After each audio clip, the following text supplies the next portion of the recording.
Hello, chào mừng các bạn đến với Blog Mèo. Các bạn ơi, tiếp theo loạt review tập hộp về các loại máy phục vụ cho việc chăm sóc mèo á, thì hôm nay Hạnh muốn giới thiệu cho các bạn về một cái dòng máy khử mùi rất là hay của bên Pet Kit. Thì cái dòng máy này là hiện tại là nhà Hạnh đang dùng luôn. Hạnh muốn chia sẻ một số thông tin để các bạn tham khảo và cân nhắc xem đây có phải là một cái thiết bị mà cần thiết cho nhà bạn hay không. Trong clip này á, Hạnh sẽ chia sẻ về việc tập hộp này và cách sử dụng này, rồi cách bảo dưỡng và vệ sinh nó như thế nào và những cảm nhận của Hạnh sau khi Hạnh đã dùng 3 tháng rồi. Hạnh hy vọng đây sẽ là một nguồn thông tin hữu ích để giúp các bạn tham khảo trong việc quyết định là bạn có muốn mua cái máy khử mùi không khí của bên Pet Kit hay không. Ok, mình bắt đầu luôn nhé.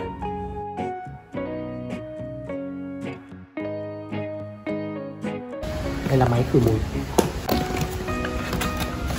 Hướng dẫn chị không?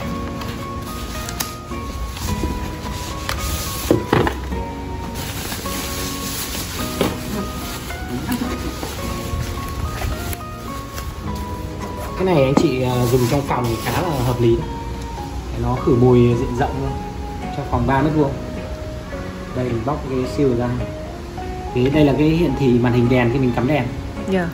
Nó sẽ sáng lên như đúng như vậy. Đây sách hướng dẫn của nó, mình bỏ đây ha. Ok. Bên trong của nó sẽ có sách hướng dẫn này, bịch dung dịch khử mùi đi kèm, hương trái cây. Cái này bịch này mình sẽ pha theo tỷ lệ là 1:9. Dung dịch này có khả năng là loại bỏ virus H1N1 và khử mùi. Mình sẽ pha với tỷ lệ là 1:9. Cứ 100ml này mình sẽ pha với lại 900ml nước. Mình đổ vào đây.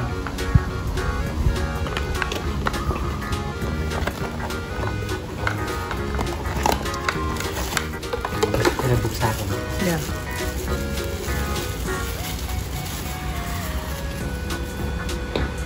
Một bịch này ấy, mình dùng được khoảng 2 đến 3 tháng.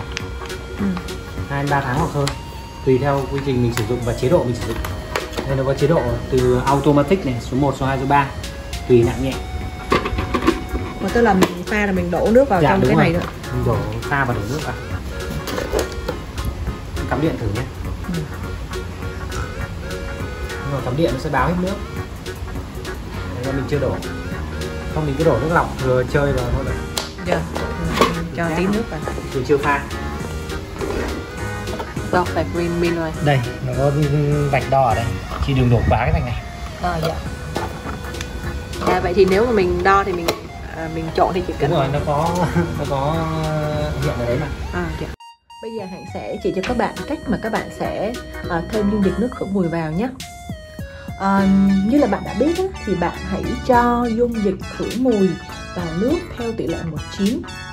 Vậy thì làm cách nào mà mình sẽ canh được khi mình đổ nước vào thì chắc chắn nó theo tỷ lệ 1:9 vậy? Rất là dễ dàng, mình chỉ cho các bạn nha. Hạnh đang zoom cận cảnh vào mực than đo mực nước trong máy đây. Thì các bạn có thể thấy là cái nước trong máy nhà Hạnh nó đang có màu vàng á, là Hạnh đã trộn cái dung dịch nước vào rồi. Thì bây giờ cách để mà các bạn chắc chắn là cho đúng tỷ lệ 1:9 á, là các bạn thấy ở đây nè. Ở đây nó có than đo là 2.7 lít. Tức là đầu tiên các bạn sẽ đổ nước vào cho đúng đến cái than là 2.7 lít này. Tiếp theo bạn sẽ đổ dung dịch nước khử mùi vào. Cái lượng dung dịch nước khử mùi á, thì bạn sẽ đổ từ mực nước 2.7 lít cho đến mức 3 lít. Đó. Thì bạn đổ theo cách đó thì đảm bảo chắc chắn rằng á, là bạn đã đổ đúng theo tỷ lệ 1:9. Cái bịch này là 300 đúng không? Mình sẽ đổ 3 lần. Mình dùng được 3 lần.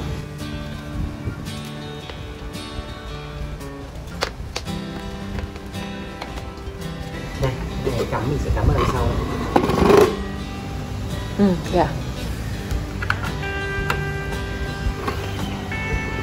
Đây, máy nó sẽ tự lên và mình kết nối app.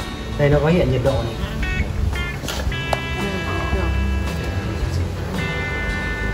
Nhiệt độ này, kết nối wifi này, góc. Đây là màn hình đang ở máy PuraX nha, mình thoát ra, mình bấm dấu cộng, mình thêm thiết bị vào, đây nó cũng tự hiện luôn này. Scan này, next, cái này mình lưu mật khẩu rồi, sẽ tự kết nối.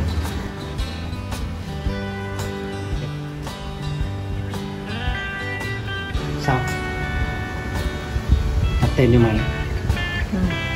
Đây là giờ hoạt động của máy.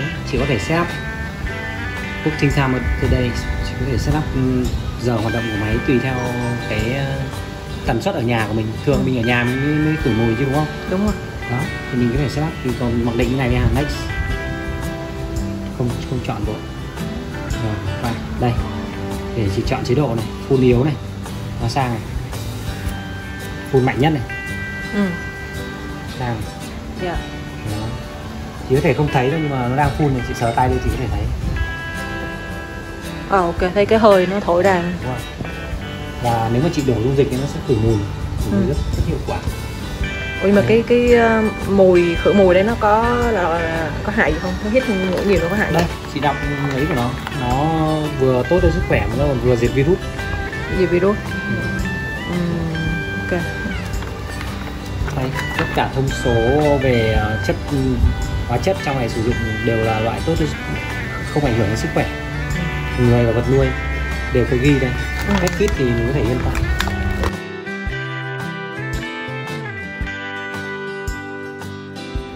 Bây giờ Hạnh sẽ hướng dẫn các bạn vệ sinh máy khử mùi nhé.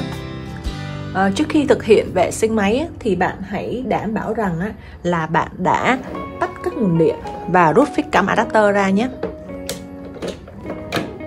Việc vệ sinh máy khử mùi nó sẽ gồm 2 phần. Đầu tiên là mình sẽ vệ sinh cái nắp máy. Bước 1 mình sẽ nhấc cái phần nắp máy lên. Và bạn lưu ý là bạn sẽ không được cho nước vào cái phần nắp máy này, ngoại trừ một cái phần có thể tháo rời được ở đây. Bước 2 bạn sẽ nhấc cái phần có thể tháo rời của cái màn hình bộ lọc ra. Một cái mẹo nhỏ là tay trái bạn sẽ đỡ ở đây, còn tay phải phía trên nó có một cái núm ở đây nè. Mình sẽ dần mình kéo nhẹ vào đây, sau mình có thể nhấc nó được ra. Đây, thì với cái phần này là phần nhựa thì mình có thể đánh rửa bình thường được, cho vào nước đánh rửa. Còn cái phần này là cái phần tuyệt đối là bạn không được đụng nước vào, nên bạn chỉ lấy một cái khăn nè, khăn mà có thấm hơi ẩm ẩm mình sẽ lau trên cái phần này.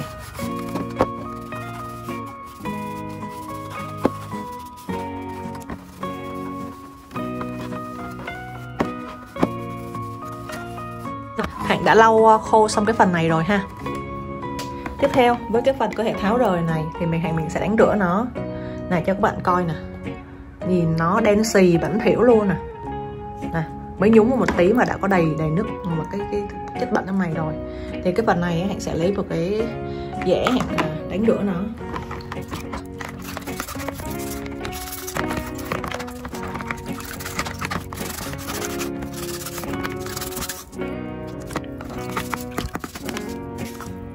Sau khi lau khô xong thì sẽ lắp lại như cũ.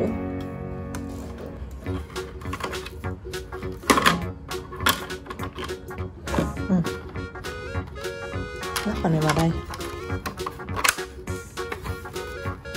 Rồi, lắp lại như cũ rồi và đánh sạch cái phần lọc bụi lọc khí ở đây rồi. Rồi, bây giờ mình xong phần trên rồi nhé. Tiếp theo mình sẽ vệ sinh cái phần thân máy ở đây. Để vệ sinh phần thân máy thì mình phải đổ hết nước dư từ trong máy ra. Sau khi mà Hạnh đổ hết nước dư từ trong máy ra thì Hạnh sẽ đổ nước sạch vào đây để Hạnh rửa. Và các bạn lưu ý rằng là mình sẽ không dùng xăng hay là các chất tẩy trắng để mà mình đánh rửa trong này nhé. Và một cái lưu ý cho các bạn là cái phần nắp của cái thiết bị đo mực nước mình có thể tháo ra được mình đánh rửa. Mình sẽ mở ra các bạn coi rất là nhẹ nhàng, nhấc ra. Đó. Thì trong đây các bạn có thể thấy được là cái thiết bị là đo mực nước nè. Mình có thể tháo ra rất là dễ dàng để mình đánh rửa. Thì Hạnh cũng cho vào đây Hạnh đánh rửa.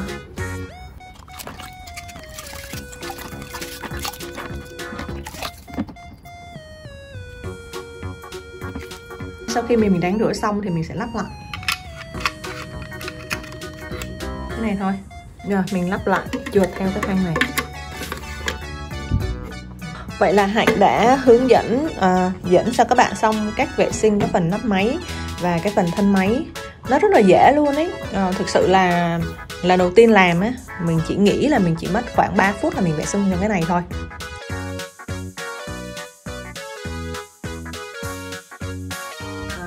có một số hướng dẫn nhanh để giúp bạn sử dụng máy này một cách hiệu quả nhé. Đầu tiên là về cách đặt máy. Hạnh nghĩ là mọi người cũng như Hạnh á, đầu tiên khi mua cái máy thì mình cứ nghĩ rằng là cái máy miễn là mình đặt ở vị trí nào trong nhà mà thuận tiện nó tỏa mùi là được rồi, và mình đặt chỗ nào đó mà nó gọn gàng một tí là ok. Nhưng mà có một điểm bạn cần lưu ý nhé. Thông thường á, khi mọi người đặt máy á, thì mọi người cứ hay đặt sát vào đây này. Ví dụ đây là cái tường, Hạnh đặt sát vào tường trên cái bàn để mà nó không chiếm không gian quá nhiều á. Nhưng mọi người quên rằng á, là ở đây là ở chung quanh cái máy này, cho mọi người coi nè. Đó, ở chung quanh máy này á, là các cổng đưa khí hương thơm ra vào, là cái cổng ra vào. Khi mà mọi người mà đặt sát vào cái tủ á, vào góc tường thì vô tình nó đã che mất những cái cửa khí ra vào này rồi. Chính vì thế bạn đặt góc nào cũng được, nhưng mà bạn phải lưu ý rằng bạn phải đặt tối thiểu là 10 cm để đảm bảo cho khí lưu thông và đảm bảo là máy nó sẽ đạt hiệu quả cao nhất trong việc mà nó đưa mùi thơm đi khắp nhà. Khi đặt máy thì bạn hãy đặt máy trên một bề mặt thẳng đứng, không bị chênh hay là bị nghiêng. Việc máy bị chênh hay nghiêng á, thì nó có thể làm cho dung dịch từ trong máy bị trào ra hoặc là làm cho máy hoạt động bị lỗi. Và lưu ý á, là bạn đừng có đặt bất kỳ vật gì trên bề mặt máy nhé, nó sẽ ảnh hưởng đến thiết bị điện tử thể hiện trên máy như thế này. Đối với những bạn á, mà nhà bạn có nuôi chó hoặc mèo á, thì bạn hãy đảm bảo rằng á, là bạn hãy đặt ở vị trí mà thú cưng của nhà bạn không thể mà chạm tới được. Vì nếu mà chó thì nó rất là tò mò, mình cũng rất tò mò khi mà tự nhiên có cái cục gì đó nó sẽ khơi ra thì nó sẽ đến, nó ngửi, và nhiều khi nó đạp này đạp kia mình không kiểm soát được á. Và dung dịch khử mùi này là dung dịch không thể ăn hoặc là uống được á, nên bạn phải trông chừng cẩn thận các bé thú cưng nhà bạn, đừng cho những cái bé quá tò mò, khi nó nạnh ra nó uống hay là nó liếm cái này rất là nguy hiểm nha các bạn. Điều quan trọng nhất bạn phải lưu ý là bạn sẽ không được cho nước vào cái phần màn hình chính của máy khử mùi này. Màn hình chính là phần này. Thiết bị này là thiết bị mà mình có thể đánh rửa được một số phần, như là Hạnh đã hướng dẫn bạn cách vệ sinh của phần nắp máy và thân máy nè. Nhưng mà các bạn lưu ý là mình chỉ được dùng nước lạnh để đánh rửa máy thôi nhé. Và dung dịch khử mùi của Bedkit này nó chỉ có thể được pha loãng khi mà nước nó ở nhiệt độ bình thường thôi. Bạn đừng bao giờ cho nước nóng rồi nhé, không pha loãng được đâu. Và bạn đừng để cái máy này trực tiếp dưới ánh mặt trời hoặc là gần các nguồn mà gây cháy nổ. Và bạn đừng đặt cái gì che phủ trên đầu vào và đầu ra của máy, và cũng đừng để cái gì lọt vào đầu vào và đầu ra của máy nhé. Tuy rằng máy hoạt động với điện thế khá là thấp, nhưng mà máy vẫn có khả năng bị rò điện, nên bạn đừng để thú cưng nhai cắn để làm rò điện nhé. Hãy trông chừng thú cưng thật cẩn thận.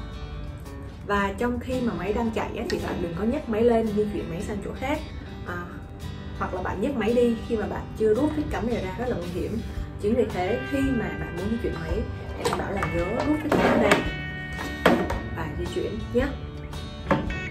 Và tất nhiên về nguyên tắc an toàn là khi mà tay bạn ăn ướt thì bạn sẽ đừng bao giờ chạm vào nguồn điện hoặc là chạm vào phích cắm này nhé.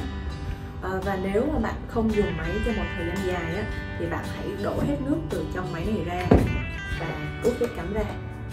Và nếu mà bạn đang muốn tập cho các bé sử dụng máy này thì bạn hãy hướng dẫn các bé làm theo các bước và thao tác giống như Hạnh đã hướng dẫn phía trên nhé. Và khi máy bị hư thì bạn đừng cố mà tự sửa chữa máy, bởi vì mình không biết cái thao tác thì mình có thể khả năng là dễ làm máy bị hư, và trường hợp xấu nhất có thể gây ra cháy nổ. Chính vì thế khi máy hư thì bạn hãy mang máy đến cho các nhà cung cấp để con bên dịch vụ bảo hành sửa chữa một cách an toàn và hiệu quả nhất nhé.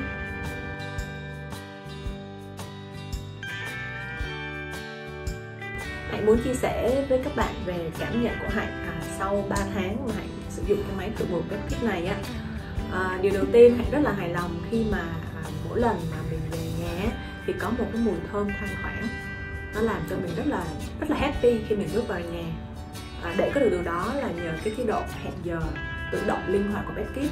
Tức là Hạnh cứ canh cái khoảng thời gian nào mà vợ chồng sắp đi về nhà thì trước đó 1 tiếng thì mình sẽ cho cái máy này nó phun xịt khử mùi trong phòng để đảm bảo phòng mình sẽ được khử mùi thơm nức lên. Tiếp theo là Hạnh muốn nói về cái dung dịch khử khuẩn này thì cái dung dịch khử khuẩn này nó cho Hạnh một cái mùi rất là dễ chịu. chia sẻ thêm với bạn biết đó, thì thực sự là Hạnh rất là dị ứng khi mà Hạnh ngửi những cái mùi hóa chất, mà đặc biệt là những mùi rất là nồng á, mà mình ngửi là mình sẽ có khả năng là mình bị nhức đầu luôn á. Nhưng mà rất là lạ là với cái bên này là không biết là họ dùng cái cách pha dung dịch thế nào á, mà Hạnh ngửi cái mùi không bị nhức đầu nha. Và đặc biệt ở đây á, nó trên trong cái dung dịch này á, thì nó có khả năng diệt được virus H1N1, nên hiện tại bên cái tình hình dịch bệnh như bây giờ thì nó cũng làm cho mình yên tâm hơn. Đó là 2 điểm mà Hạnh cảm thấy rất là thích khi mà Hạnh sử dụng cái máy này. Ngoài ra thì cái việc mà vệ sinh máy này nó cũng khá là đơn giản, không có gì là phức tạp hết. Và mình có thể vệ sinh khoảng 3 tháng một lần, Hạnh thấy nó ok á. Và vệ sinh Hạnh nghĩ chắc khoảng chừng 5 phút là xong. Thì việc vệ sinh rất là nhanh gọn lẹ. Một điểm Hạnh nghĩ không phải là điểm hạn chế đâu, mà một cái điểm mà các bạn nên biết trước khi mà các bạn sử dụng cái máy khử mùi này á, đó là về cái dung dịch trong máy nè. Dung dịch trong máy thì một bịch này thì Hạnh mua trên Lazada hay Shopee gì đó, thì nó có khoảng là giá là 320.000 bịch. Thì một bịch này là 300ml, nó sử dụng được làm 3 lần. Tại vì mỗi lần thì Hạnh sẽ đổ 100ml vào đây để mà nó phun xịt khử mùi trong phòng. Thì Hạnh thấy là thường khoảng 1 tháng thì Hạnh sẽ phải châm cái dung dịch một lần, nghĩa là đổ 100ml vào á. Và nhà Hạnh sử dụng chế độ là automatic, là nó tự xem cái nhiệt độ trong phòng là bao nhiêu, và nó xem cái số lượng người bao nhiêu thì nó tự phun. Ngoài ra thì mình đặt chế độ là phun 3 ngày một lần. Thì với cái cường độ như vậy á, thì trung bình là 3 tháng thì nhà Hạnh sẽ mua một mới. Có nghĩa là với 100ml thì nhà Hạnh sẽ sử dụng được trong 1 tháng. Và đó, thì với các bạn cứ chia ra đi, 320 nhưng mà các bạn chia cho 3 thì có nghĩa là 1 tháng thì sử dụng khoảng 100.000. Thì đây là một cái thông tin các bạn cần biết để mà các bạn có thể cân đối việc sử dụng máy. Cảm ơn các bạn đã theo dõi Hạnh clip suốt từ nãy đến giờ để tìm hiểu thêm về máy khử mùi của Best Kit Air Magic Cube. Hạnh hy vọng là những thông tin này nó sẽ hữu ích cho các bạn cân nhắc về việc là mình có cần nên mua một cái máy dùng cho gia đình hay không. Đối với bản thân Hạnh, đến thời hiện tại Hạnh vẫn rất là happy với cái máy này, chưa có điểm gì gọi là hối hận khi mua hết á. Nếu bạn thấy video này hữu ích thì hãy giúp Hạnh share video clip này đến những bạn khác đang có nhu cầu tìm hiểu nhé. Và nhớ đừng quên là like và nhấn nút subscribe, đăng ký bên dưới. Bạn có bất kỳ câu hỏi gì thắc mắc liên quan đến máy này á, thì bạn cứ comment bên dưới, thì Hạnh sẽ dựa trên kinh nghiệm thực tế của Hạnh và trong quá trình sử dụng máy, và Hạnh sẽ nhanh chóng comment trả lời các bạn.